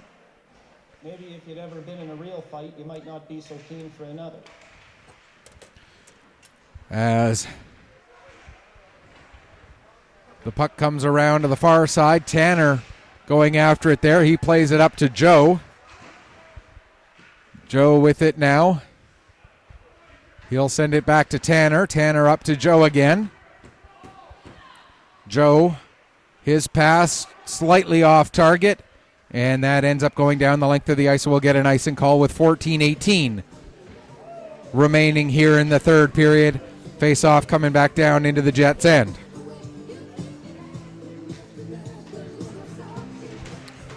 We'll, a little later on in this period, we'll give you a look at the upcoming schedule for each of these teams. And, of course, all of the Thunder remaining home games, as we mentioned before, will be on Petter Sports and Streaming. There's a chance in front, and Shimon gets a piece of that one to keep it out. Thunder continue to apply the pressure here, as pretty much all of the play in this period so far has been down at this end of the ice. Here's Horton with the puck now. He fires a shot. That gets deflected, goes up into the end glass. And now it's brought out. Buckley, his pass ahead for Joe. Joe able to get to it down in the corner as he takes a bump there from Stewart. Coming back to help out and pick up the puck is McEachern. Caleb McEachern gets it as far as the line. Lafort, the shot, the save, the rebound. Jets still pressuring, but the puck ends up under Caleb Bolton, and he's able to cover up and hang on for a face-off. Again, as we look at the upcoming schedule, the Thunder, their next games will be at home next weekend, Friday night and Saturday afternoon. And we will have, again, both of those games for you here on Petter Sports and Streaming, and both of those games will be against the St. John Knights. Friday night at 8 o'clock, Saturday afternoon at 1:30. So you can tune in for both of those through Petter Sports and Streaming tomorrow, or Friday and Saturday next weekend. For the Jets, their next games will also be at home. They'll be taking on the Thunderbirds next weekend, Saturday and Sunday at the Member 2 Sports and Wellness Center, the BMO Arena there. That'll be Saturday at 4, Sunday at 10 a.m. And check out the Cape Breton Jets social media feed for information on streams that may be available. The one downside, and it's not even a downside so much as it's difficulty, with the amount of games and amount of leagues that I cover, it makes it a little bit difficult to watch streams from other teams. So a lot of times I'm not sure what the streaming situation is for those other teams. I would like to be able to promote them. We're going to get a kneeing penalty now against, it's a 4-minute kneeing penalty, and it's going to go against the Jets. So the Thunder will go back to another 4-minute power play as one set of coincidental double minors are able to come to an end. This kneeing penalty taken by Brown. So the Thunder will go to their, let's see, 1, 2, 3, 4, 5th and then 6th power plays of the morning/afternoon, as we are into afternoon now. Puck comes back to the line for Tam. He'll play it near side. Croft with a shot. That's blocked by, I believe that was Isidore. Yes, it was Isidore who had that block. And working the puck down the ice was Mills. He finally gets it taken from him down along the end boards, and Croft will work his way ahead. Croft in across the blue line. Takes it down to the wall. Now back to the line for Spence. Across to the near side, Tam. Tam over to Spence again. Spence tries to come near side with it for Sutherland. Sutherland has it knocked off his stick, and Mills will fire it down the ice. 3:04 to go in the double minor. Played ahead to Spence by Caleb Olton. Olton in across the line. Spence across to the far side. Taking the shot there was Singer, excuse me. And then the puck launched down the ice. Or no, that was McEachern who had that shot. My apologies. It was 15, not 18. Now here's McEachern with the puck again. 2:34 to go in the double minor. McEachern will send it in deep. Getting it is Madison. He'll play it back to the line for McDonald. McDonald gives to McEachern. McEachern comes to Madison. What a save there by Shimon. Andrew Shimon with a highlight reel save, keeping this a 2-0 game. 2:08 left to go in the double minor. McEachern out to center. Plays it to the near side to Horton. Horton in across the blue line. Cuts towards the middle. Fires a shot. That goes wide. Croft gives back to Horton again. Horton has it knocked off his stick by Tanner, but able to win it back along the wall again. Now Croft down below the goal line, trying to avoid a hit from McNeil Peach. Croft comes out to the front of the net and fires a shot, and the save made by Andrew Shimon with 10:01 left to go here in the third period. The first half of the double minor comes to an end, so the Thunder are now 2 for 5 on the power play, their sixth power play, still with 1:35 left to go. Now, because these penalties do go in as double minors, the stats on the computer may calculate power play percentage slightly differently, but the way I was always taught is that a double minor counts as 2 power play opportunities. The rationale being, if you score in the first half, the end of that half of the double minor takes place and the clock resets at 2 minutes, so it's the start of a quote-unquote fresh power play. The difference between that and a 5-minute penalty, which is one extended power play, is because the clock does not change on a 5-minute major if you score. It stays wherever it is on that penalty. So you can go 3 for 1 on a major power play, but on a double minor power play, the best you can do is 2 for 2. Here's Spence getting it over to Sutherland with a blast. And another nice save by Shimon, as he's now made 28 saves, including 13 here in this third period already, and we've still got 8.5 minutes left to go.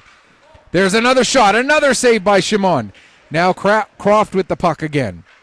Croft gets it down to Pearl. Pearl tried to get it back to Croft as he was heading towards the net, but it's intercepted, cleared down the ice as the double minor comes to an end. We're back to 5-on-5, and the Thunder now are 4 for 6 on the power play, or 2 for 6, on the power play. That's going to be an icing call against the Thunder.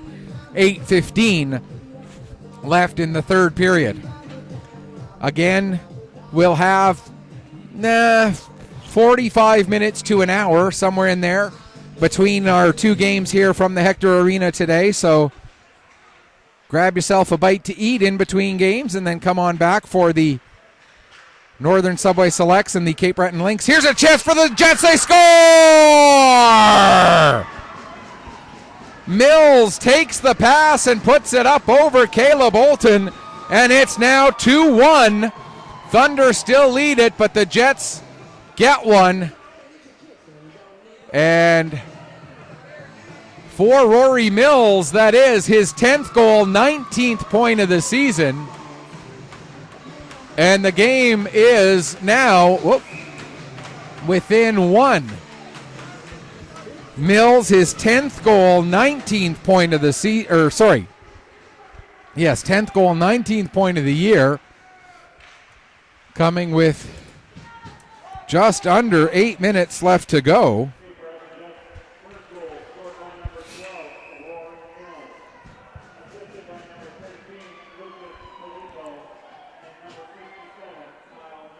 Filippo and Nearing.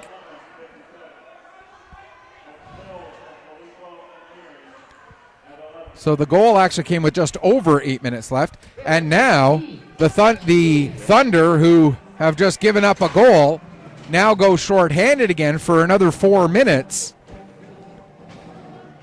So a big opportunity here. Rory Mills from Lucas Filippo and Kyle Nearing at 11:57, and now a 4-minute penalty at 12:15. And this penalty kill becomes absolutely huge for the Thunder.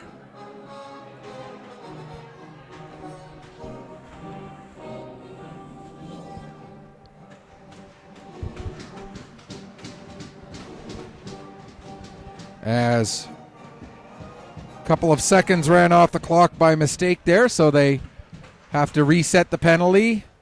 There we go. So the penalty coming at 12:13, not 12:15, excuse me. Horton with the double minor, as that one sent just wide. There's a shot and a save made by Olton. And it is another head contact penalty. And as we've talked about a few times, referees are very consistent with their head contact calls this year. They're not taking any nonsense when it comes to head contact penalties, which that's what the mandate calls for, and all the players should be well aware of it by now. McNeil able to launch the puck down the ice. Back to get it is Isidore. Sees that he doesn't have a lane, so circles back down below his own goal line again. Isidore now will start to work his way out. Gets the puck ahead. Mills can't control it. It ends up on the stick of Nearing. He will gather it and come through center with it. 3:15 to go in the penalty. 7 minutes left to go here, third period. Around to the far side.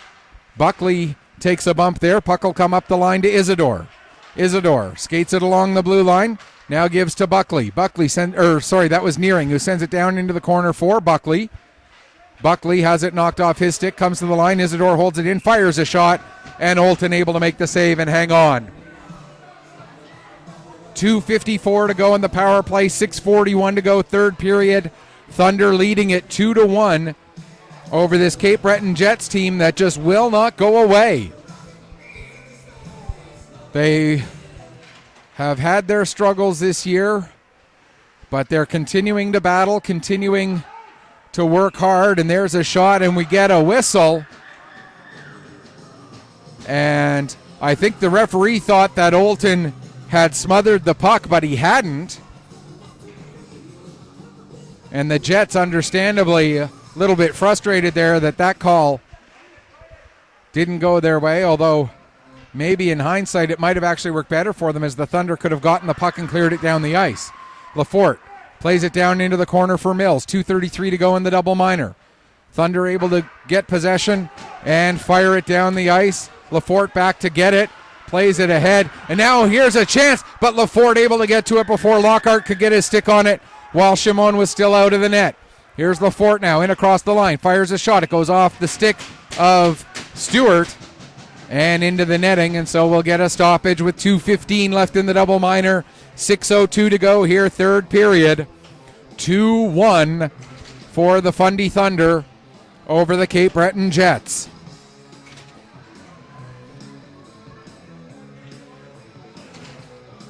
And so the face-off will be deep in the Fundy Thunder zone to the right of Olton. Ball in to take the draw against McNeil. Puck played back to the line, and McDonald not able to hold it in, has to go back and get it, plays it across to McDougall. His pass ahead, and down the ice it goes. Back to get it is Scott McDonald. He tries to get away from Ball. He'll play it around to the near side. race for the puck. Harvey cannot get to it first. It's played back to the line for McDougall. His shot goes off the skate of Scott McDonald and down into the corner. Now Rutherham in the corner. Tries to play the puck out. And then Rutherham with the takedown. And multiple shots at McNeil. And more pushing and shoving. And then McNeil with the takedown on one of the Jet players. As with 5:25 left to go, this game devolving a little bit here.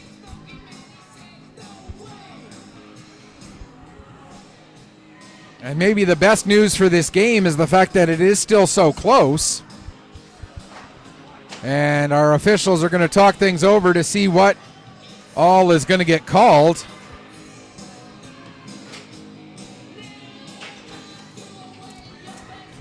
As we try to... Okay, let's see if I can read the lips here of our official. Oh, he's going to be a little too close to our public address announcer. The indication appears to be that nothing's going on the board, though.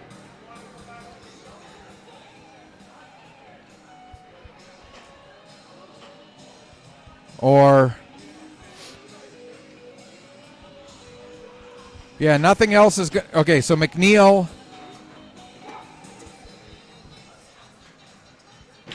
and McClellan looks like they're done for the game. And trying to,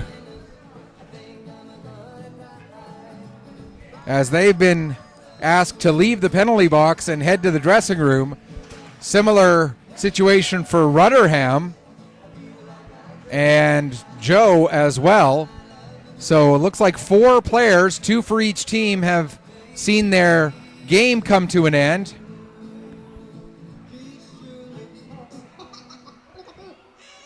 And we'll wait for the call here to figure out what exactly is what. All of this coming with 5:25 to go in the third period. And the Jets still on a power play for a little over a minute and a half. Here's Isidore with the puck. Shot. Save made by Olton. Puck goes down into the corner. Nearing able to pick it up there. Plays it back to the line again for Isidore. Near side, Filippo. That puck goes off his skate down towards the corner. Sutherland trying to fire it away. He couldn't. Now it gets to Isidore at the line. Over for Nearing. Nearing will lose it to Sutherland. Sutherland gets it as far as Spence, and Spence will launch it down the ice. Back to get it is Isidore with 4:50 left to go in the period. 1 minute left to go in the Jet power play. 1 goal game. Here's Mills with the puck. Mills circles back. Now starts to work his way ahead again. Here comes Mills in across the blue line. He has the goal for the Jets in this game. Puck into the near side corner. Thunder on possession. They'll clear it down the ice. McKinnon back to pick up for the Jets, that being Ryan McKinnon. He gives to Nearing, and Nearing will work his way ahead into the Fundy zone. 20 seconds left in the power play. Buckley in there to try and help out. Buckley comes away with the puck, has it knocked off his stick by Tam. It's cleared as far as the line. McKinnon holds it in, comes near side with it for Filippo. Filippo plays it back over to McKinnon. McKinnon with the shot. Olton the blocker save. Rebound. Another save by Olton. And it's cleared down the ice just before the penalty to Horton expires. We are back to 5-on-5 now. What a save there by Caleb Olton. Lead pass. Singer just deflects it the rest of the way down the ice as we still await the announcement of all those penalties that came at with 5:25 left.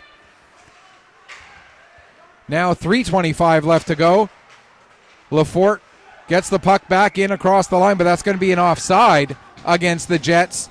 3:19 to go here in the third period of a 1-goal game between the Fundy Thunder and the Cape Breton Jets. The one thing we can tell you for sure is that Joe Rutherham Here we go.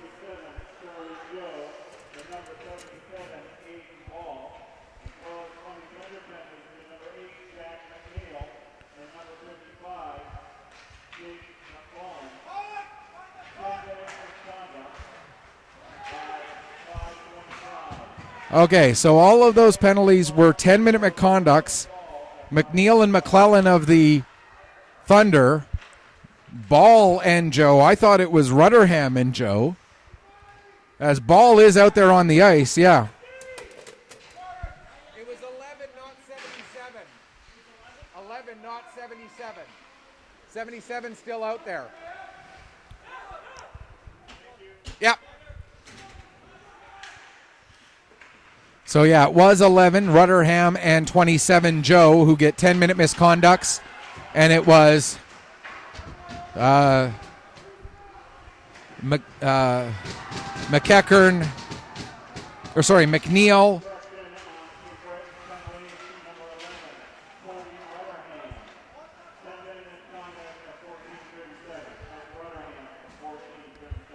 As the puck is cleared out. Back to get it is Tanner. He plays it across to the far side for Woodland. Tanner can't clear the zone. Now the puck is brought out, down to a minute 40 left to go. Here's Gould with the puck. Gould with a shot. Save made by Olton. Puck goes high in the air. Olton not able to smother it, but again, oh no, the referee says it was played with a high stick. And that's what will lead to the stoppage with 95 seconds left to go here in the third period. Cape Breton Jets trailing by just a single goal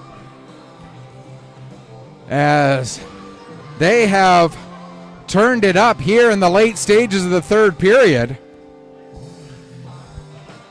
They were being outshot in this period at one point. I believe it was 17-5 or something like that, or 13-5. Now shots in this period are 14 apiece as the Jets call their timeout. So the Jets trying to set something up here for the final minute plus. And we'll see what they are able to come up with to try and find an equalizer. 126-2 so far this season for the Cape Breton Jets.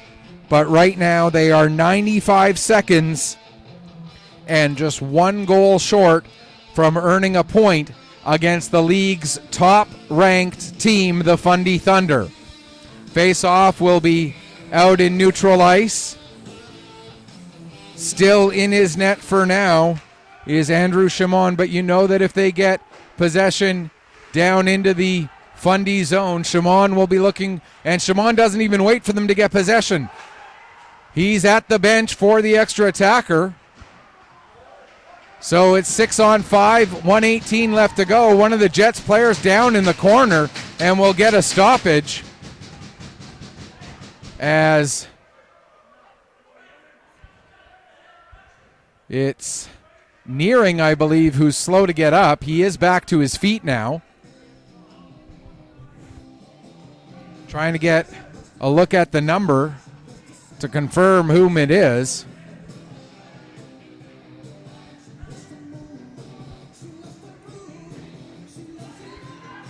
It is Nearing, and so we will get now, because the whistle was blown for a Jets player being injured, will the face-off move out to neutral ice? I believe that's one of the things that they need to discuss right now, and I'm pretty sure that that is what the outcome will be.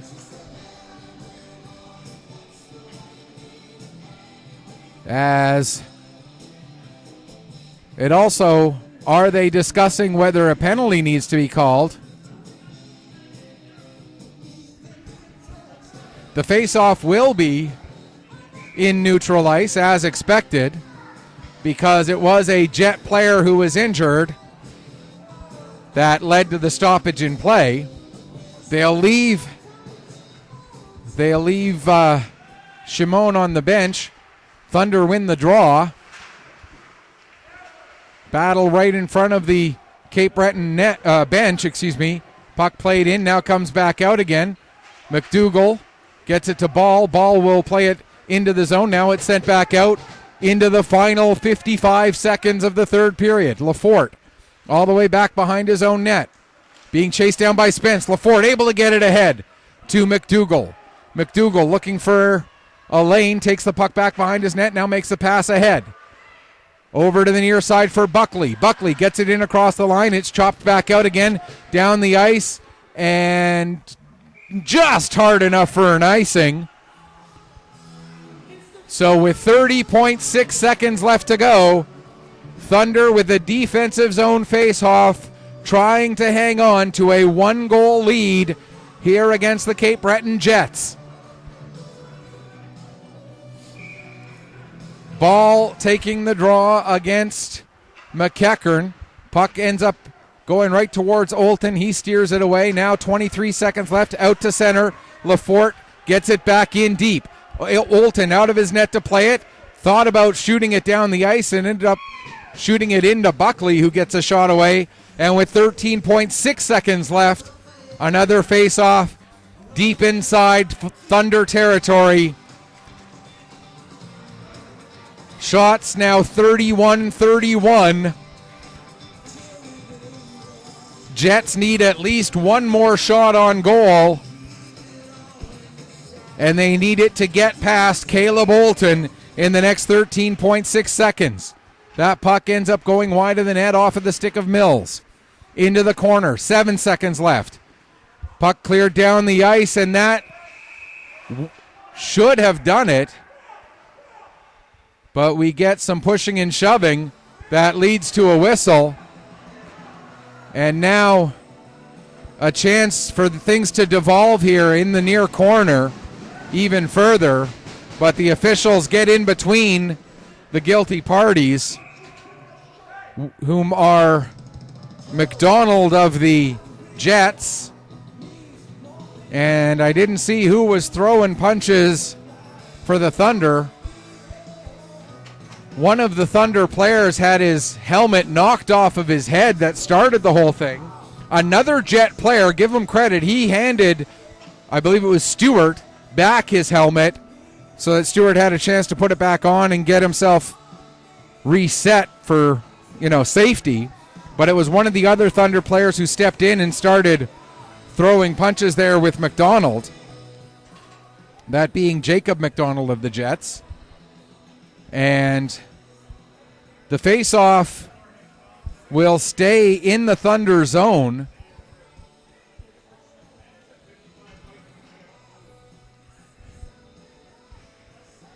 And I believe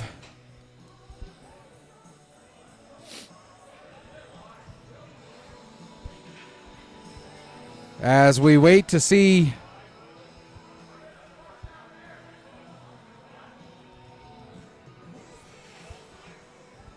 so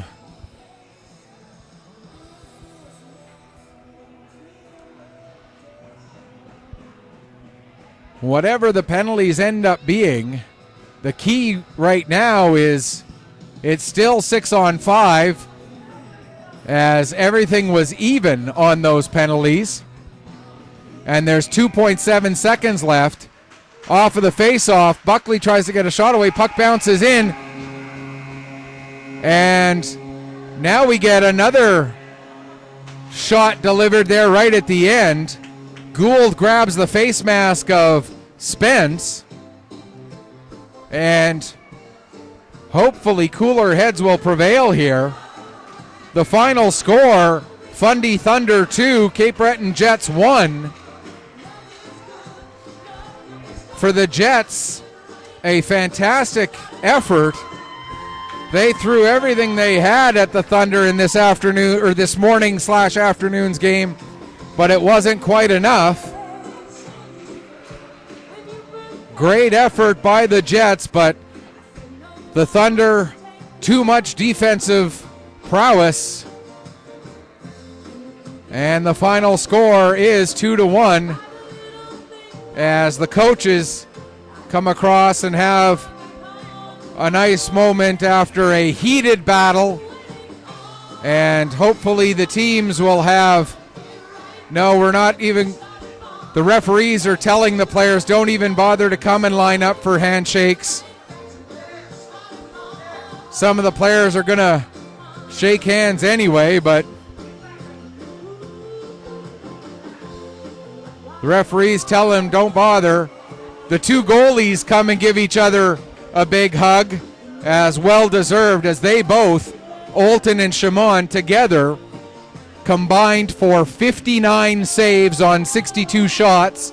Shimon 29 saves on 31, Olton 30 saves on 31, as those two had a fantastic outing.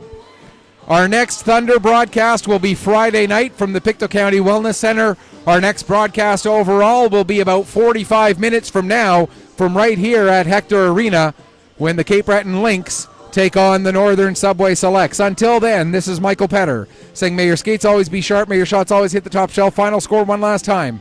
The Fundy Thunder with a thrilling 2-1 victory over the Cape Breton Jets. Thanks so much for watching. Enjoy the rest of your Sunday afternoon.